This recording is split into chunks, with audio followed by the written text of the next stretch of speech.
ठीक है। तो आज हम लोग बात करेंगे कि न्यूटन्स रिंग एक्सपेरिमेंट से हम लोग वेवलेंथ ऑफ मोनोक्रोमेटिक लाइट जो यूज करते हैं न्यूटन रिंग एक्सपेरिमेंट में वो कैसे निकालेंगे। ठीक है, तो आज हम लोग वो सीखेंगे।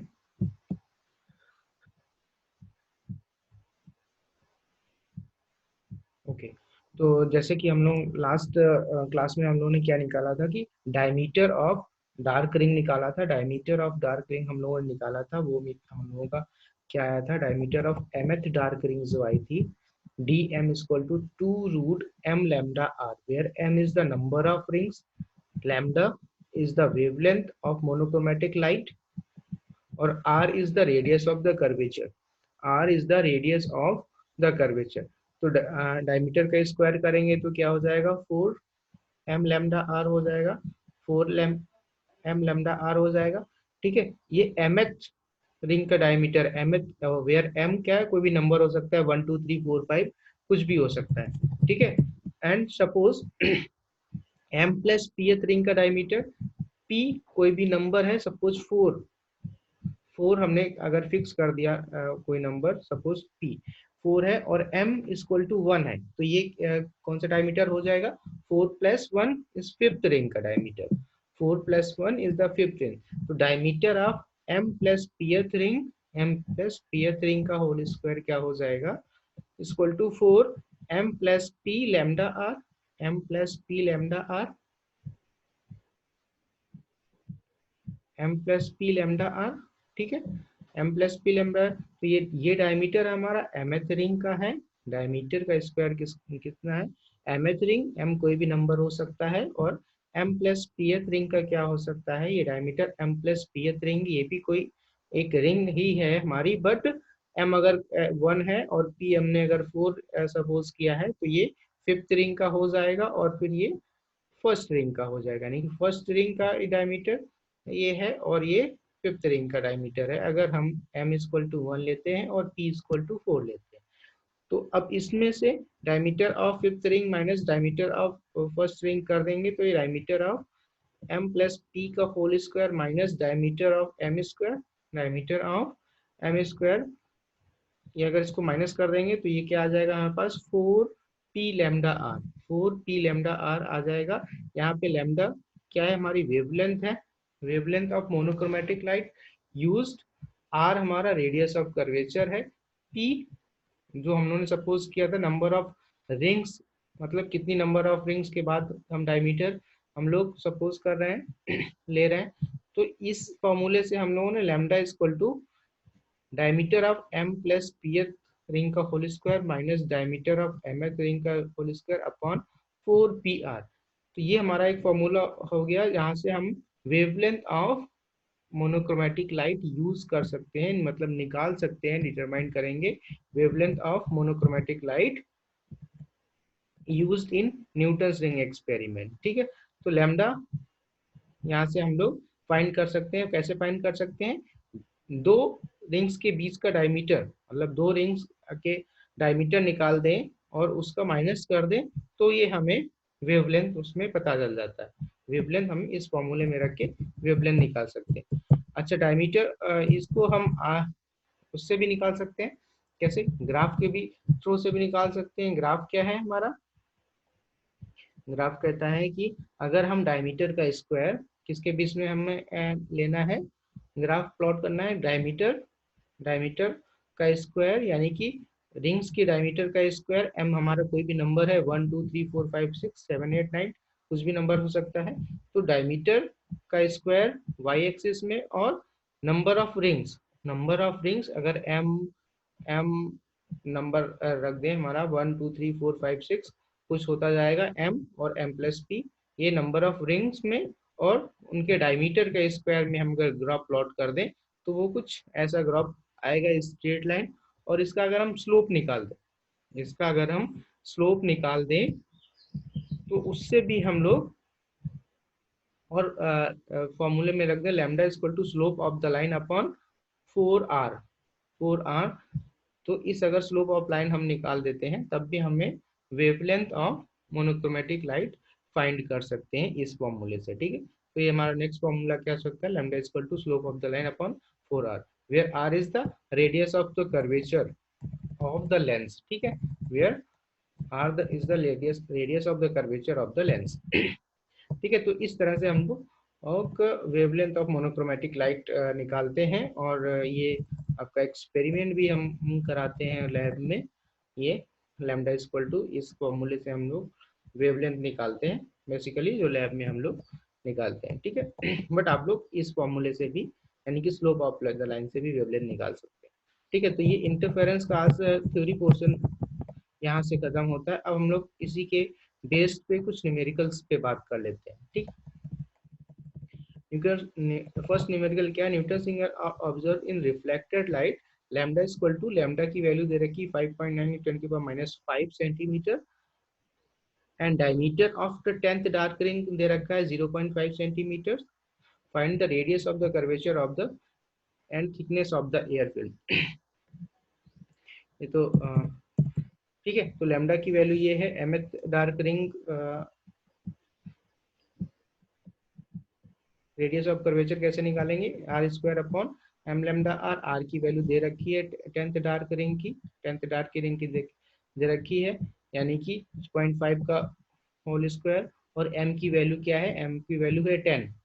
एम की वैल्यू क्या है, क्योंकि 10th डार्क रिंग की वैल्यू दे रखी है और लैम्डा की वैल्यू पहले से दे रखी है, तो यहाँ से रेडियस ऑफ कर्वेचर आपका आ जाएगा 1.06 मीटर।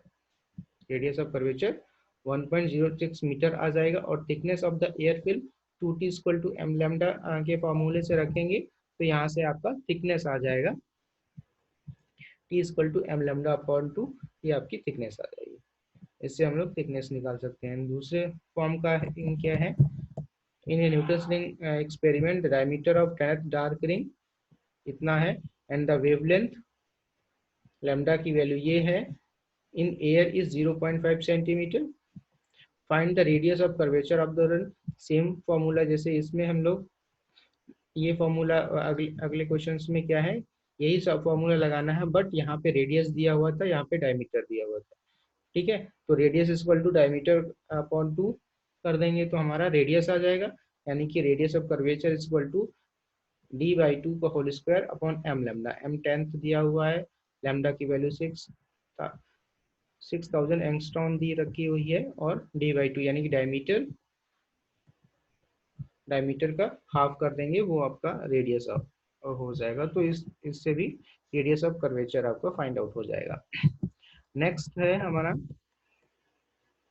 नेक्स्ट है आपका, in Newton ring experiment the diameter of the fifth ring was found 0.59 centimetre. Diameter of fifth ring क्या फाउंड किया गया है 0.59 centimetre, and the sorry 15th ring है 0.59 सेंटीमीटर, एंड फिफ्थ रिंग है 0.336 सेंटीमीटर, ठीक है। तो आपको क्या है, radius of plano convex lens is 100 centimetre दे रखा है। Calculate the wavelength of the light used. अब आपको सेम फॉर्मूला कौन सा यूज करना है, ये वाला जो अभी हम लोगों ने डिटरमाइन किया हुआ है, यानी कि इसमें 15th रिंग की भी डायमीटर दे रखा है और फिफ्थ रिंग का डायमीटर दे रखा है, रेडियस ऑफ कर्वेचर भी दे रखा है। आपको लैम्डा की वैल्यू फाइंड आउट करनी है। लैम्डा की वैल्यू कैसे फाइंड आउट करेंगे, ये सिंपल सा फॉर्मूला है, diameter of m plus P H का square minus diameter of m square upon 4 ठीक है। यानी कि फिफ्थ, अब देखो फिफ्थ माइनस फिफ्थ 15 - 5 यानी कि 10, यानी तो p की वैल्यू क्या हुई आपकी, p की वैल्यू आपकी 10 हुई। p की वैल्यू आपकी क्या है, 10 है। यहाँ पे क्या है, डायमीटर ऑफ 15 रिंग का दिया हुआ है और डायमीटर ऑफ फिफ्थ रिंग दिया हुआ है। तो बीच में नंबर ऑफ रिंग्स कितनी है, नंबर ऑफ फ्रिंजेस कितनी हो बीच में, 15 से 5 के बीच में कितनी हुई, 10 फ्रिंजेस हुई। तो p की वैल्यू आपकी 10 हो गई, 10 हो गई। और इस फॉर्मूले में पुट कर देते हैं तो 5880 एंगस्ट्रॉन के अप्रोक्सीमेट आएगा आपको, ठीक है। इस बेस पे आपके न्यूमेरिकल्स काफ़ी आते हैं, फाइनल एग्जाम में भी आएंगे, क्योंकि न्यूटन रिंग एक्सपेरिमेंट भी है आपका और थ्योरी में भी है, ठीक है। तो ये बेसिकली इसके न्यूमेरिकल और थ्योरी दोनों इम्पोर्टेंट है, ठीक है। नेक्स्ट है आपका ये कुछ माइकलसन मॉडल तो आपके उसमें है नहीं, ठीक है। ये डायमीटर ऑफ दिया हुआ है, एयर का दिया हुआ है और लिक्विड का दिया हुआ है। इन्होंने क्या किया है, न्यूटन्स रिंग पहले एयर में 10th रिंग का डायमीटर निकाला है और फिर उसके बाद जो एयर और प्लेनो कॉन्वेक्स लेंस और ग्लास प्लेट के बीच में जो एयर फिल्म फिल की थी, वहां पे इन्होंने एक लिक्विड फिल कर दिया है, लिक्विड फिल कर दिया है और फिर उसके बीच में, दोनों के बीच में डायमीटर निकाल दिया है सेम रिंग का, यानी कि 10th रिंग के डायमीटर निकाल दिया है एयर और लिक्विड के बीच में। ठीक है, तो उसके बीच में एयर और लिक्विड के बीच में निकाल दिया है और उसके बाद रिफ्रैक्टिव इंडेक्स निकाल दिया है इस फॉर्मूले से कि mu equal to diameter of ये 10th रिंग का square, diameter of 10th ring का square air upon diameter of 10th ring का स्क्वायर लिक्विड्स का। ठीक है, तो 1.40 सेंटीमीटर, 1.40 यहाँ पे छुप गया है, यहाँ पे 1.40 ये है। एंड ड्रॉप में drop introduce in the glass plate, तो उसका डायमीटर बढ़ जाता है 1.27 सेंटीमीटर हो जाता है। तो लिक्विड में डायमीटर उसका 1.2 सेंटीमीटर है, इनको दोनों का स्क्वायर करके डिवाइड कर दिया है। तो refractive index of the liquid निकालना है कुछ, अगर ऐसा आता है रिफ्रैक्टिव इंडेक्स निकालने के लिए ये फॉर्मूला होता है। अच्छा, माइकलसन मोले आप लोगों को उसमें है नहीं कि न्यूटन्स रिंग से माइकलसन मोले एक्सपेरिमेंट आप लोगों को पहले ही यूनिट फर्स्ट में करा दिया गया, तो ये आपका यूजलेस है। इस एक्सपेरिमेंट्स में कुछ इसी तरह के ये नहीं आएंगे, ये लास्ट वाले 2-3 जो है वो एक्स्ट्रा है। ये यहाँ से अब जो हैं न्यूमेरिकल्स, कुछ ऐसे न्यूमेरिकल्स आएंगे आप लोगों के फाइनल के एग्जाम में भी आ सकते हैं। हेलो, हाँ, फाइनल के एग्जाम में ही आएंगे कुछ ऐसे न्यूमेरिकल्स। ठीक है, तो आज हम लोगों ने खत्म किया है कि क्या न्यूटन्स रिंग इंटरफेरेंस का पोर्शन आज खत्म हो गया है। अब नेक्स्ट हम सोच रहे हैं यूनिट 5 पहले खत्म करते हैं, उसके बाद डिफ्रैक्शन जो पोर्शन है वो थोड़ा सा लेंदी पोर्शन है और यूनिट 5 थोड़ा सा इजी भी है और जल्दी से समझ में भी आएगा आप लोगों को। तो पहले हम यूनिट 5 फिनिश कर देंगे, उसके बाद डिफ्रैक्शन फिनिश करेंगे, उसके इम्पोर्टेंट्स पार्ट अगर टाइम बचेगा उस बीच में, अगर क्लासेस अगर चलने लगी तो डिफ्रैक्शन फिर हम लोग क्लास में ख़त्म कर देंगे, उसमें ज़्यादा आसानी से बच्चों को समझ में आ जाएगा। ठीक है, तो कल जो हम आपको यूनिट 5 के बारे में बताएंगे, यूनिट 5 में है आपका लेज़र एंड ऑप्टिकल फाइबर। ठीक है, दोनों इजी है, कोई बहुत ज़्यादा टफ नहीं है। ठीक है, और बट पूरी यूनिट ख़त्म करने में लगेंगे 10 दिन के लगभग, 10 डेज लगेंगे। ठीक है, तो कल हम आप लोगों को यूनिट 5 के बारे में बात करेंगे और जो हमारा डिफ्रैक्शन बचेगा उस डिफ्रैक्शन को मैं आप लोगों को नोट्स पहले से प्रोवाइड कर दूंगा और उस नोट्स को पढ़ लेना, क्योंकि डिफ्रैक्शन थोड़ा सा टफ है, उसको पहले से पढ़ोगे तभी समझ में आएगा, अदरवाइज कोई वो। हेलो कौन बोला है?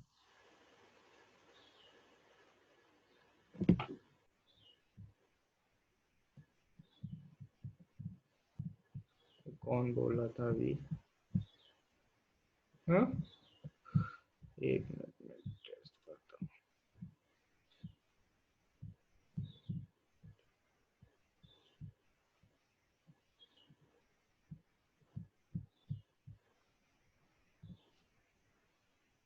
शशांक मौर्य,